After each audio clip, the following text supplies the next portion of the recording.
Bonjour à tous, dans cette nouvelle vidéo, je joue et je commente en direct les différents coups de la partie. Si le format vous plaît, n'hésitez pas à vous abonner à la chaîne pour être informé des nouvelles vidéos.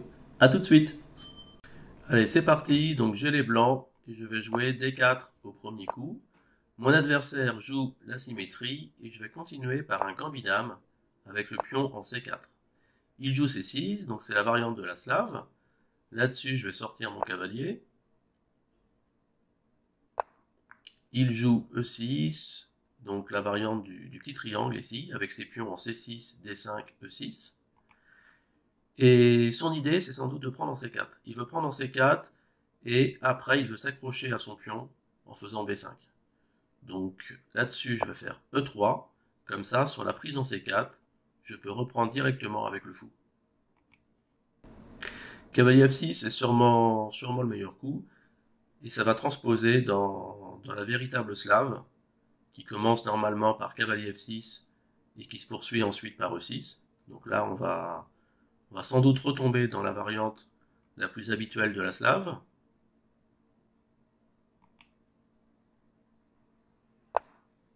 Fou D6 d'abord, c'est possible aussi. Je sors mon cavalier. Ensuite, le fou va venir sur cette case. Et je vais pouvoir terminer tranquillement mon développement. Donc, fou D3. Petit roc. Je peux faire petit roc tout de suite, mais il me semble qu'il y a un coup plus ambitieux, plus agressif, c'est la pousser tout de suite en E4. Il faut voir que mon fou en C1, il est assez coincé, pour le moment. Donc il peut sortir évidemment en B2, mais c'est pas dit que sa diagonale s'ouvre très rapidement. Par contre, si je fais E4, on voit tout de suite que le fou pourra sortir en G5. Donc ce coup est plus intéressant. En plus, ça menace d'avancer jusqu'en E5 pour faire une fourchette sur ces deux pièces. Donc il est obligé de prendre. Là-dessus, je reprends avec le cavalier. Il échange une nouvelle fois, je reprends. Cavalier D7, voilà. Donc là, on est dans une position où les blancs ont un petit avantage d'espace grâce à ces deux pions. Les deux fous sont plus actifs que ceux de l'adversaire, en particulier du fou C8 qui est coincé pour le moment.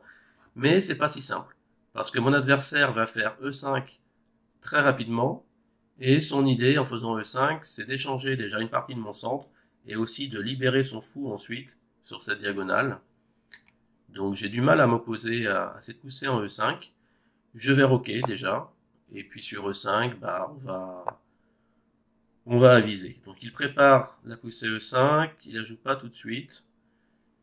Dans ces cas-là, je vais en profiter pour sortir mon fou en attaquant sa dame. Fou E7. Alors fou E7, c'est sans doute une erreur, parce que cette pièce en D6, elle était très utile justement pour réaliser la poussée E5. Maintenant qu'il a mis son fou en E7, je vais reculer mon fou en F4, et la poussée E5 va être beaucoup plus difficile à réaliser pour lui. Tant que son pion reste en E6, ça veut dire que son fou est très passif. Mon centre est meilleur que le sien, donc maintenant mon fou il va reculer en C2, et mon idée c'est de faire une batterie avec dame D3, et ensuite de mettre mon fou en G5 pour éliminer son cavalier, et lui faire un échec et mat ici. Alors c'est un peu direct évidemment, hein, ça va sans doute pas se passer comme ça parce qu'il va voir la menace, j'imagine, donc il va faire G6, voilà. Mais en faisant G6, ça fait des petits trous quand même dans sa position, ça l'affaiblit, et puis je vais pouvoir continuer de développer mes dernières pièces. Donc les tours, elles ont des cases toutes trouvées sur les colonnes centrales, le cavalier, il a une case idéale aussi en E5, un bel avant-poste. La question c'est de savoir dans quel ordre je vais placer ces pièces. Est-ce qu'il y a vraiment une différence ici? Je ne sais pas. Je vais mettre ma tour en D1. Ça me paraît important déjà de bien défendre mon centre. Et puis, je vais sans doute bouger ma dame juste après pour éviter justement des poussées libératrices à base de C5. Parce qu'il y aura un vis-à-vis direct entre ma tour et sa dame. Donc, ça me paraît intéressant voilà, de placer la tour en D1 immédiatement. Est-ce que C5 est possible maintenant? Ça, c'est C'est la question. Sur C5, je peux prendre. Il ne peut pas reprendre avec le fou, sinon j'échange les dames, et après c'est son cavalier qui n'est pas protégé. Donc C5 n'a pas l'air si facile à faire. Donc je vais prendre ici comme je l'ai prévu. S'il reprend avec le pion, bah du coup c'est un peu moins bien pour sa structure de pion, puisque son pion en C5 sera isolé, et que son fou ne disposera pas d'une aussi belle diagonale. S'il prend ma dame, je vais reprendre avec la tour. Comme ça, en cas d'échange en F3, je pourrai reprendre avec la pièce.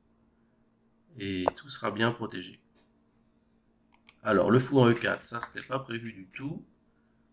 Mais j'ai l'impression qu'il va y perdre des plumes, parce que j'ai pris un pion déjà dans la variante qu'il n'a pas repris. Donc je vais échanger les dames. Je vais échanger les dames. Là-dessus, il faut calculer. Si je prends le fou, il va prendre avec son cavalier. Je pourrais prendre là, et ça perd une pièce pour lui. Il ne pourra pas reprendre à cause de la tour D8. Alors évidemment, si je prends ici, il peut aussi prendre ma tour en intermédiaire. Dans ces cas-là, je reprends. Il reprend avec son cavalier. Je prends le fou, il reprend. Et ça donne une position assez égale, j'allais dire, mais non, pas du tout, puisque j'ai un pion de plus. Et je me retrouve en plus avec un pion qui pourra avancer en C6. Donc ça m'a l'air très bien. L'autre variante, sinon, c'est de faire tour prend tour. Tour reprend. Fou prend fou. Cavalier prend. Fou prend E7. Je gagne une pièce. Mais sur tour prend tour, il a la possibilité de faire fou prend. Et sur fou prend, qu'est-ce qui se passe? Eh bien, sur fou prend, si je prends ici, il reprend avec son cavalier.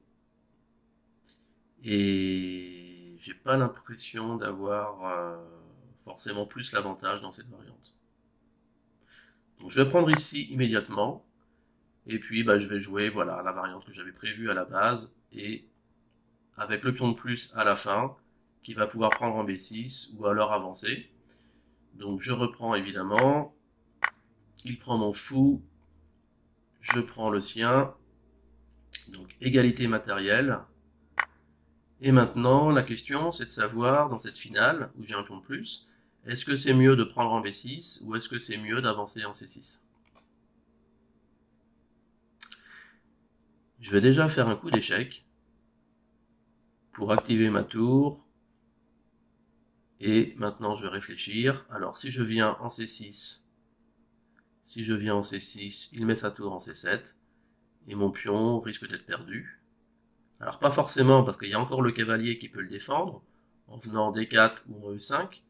Mais on voit bien que c'est assez fragile, hein, parce qu'en D4 ou en E5, il peut se faire chasser par le pion, soit par le pion E5 s'il vient en D4, soit par le pion F6 s'il vient en E5.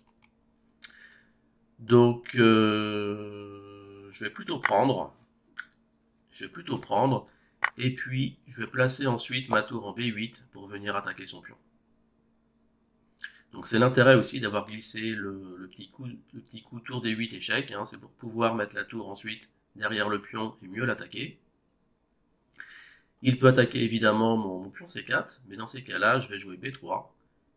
Et la chaîne de pions sera bien consolidée. Alors, il menace de rentrer en D1, faire un coup d'échec. Évidemment, je vais me faire une petite case de fuite.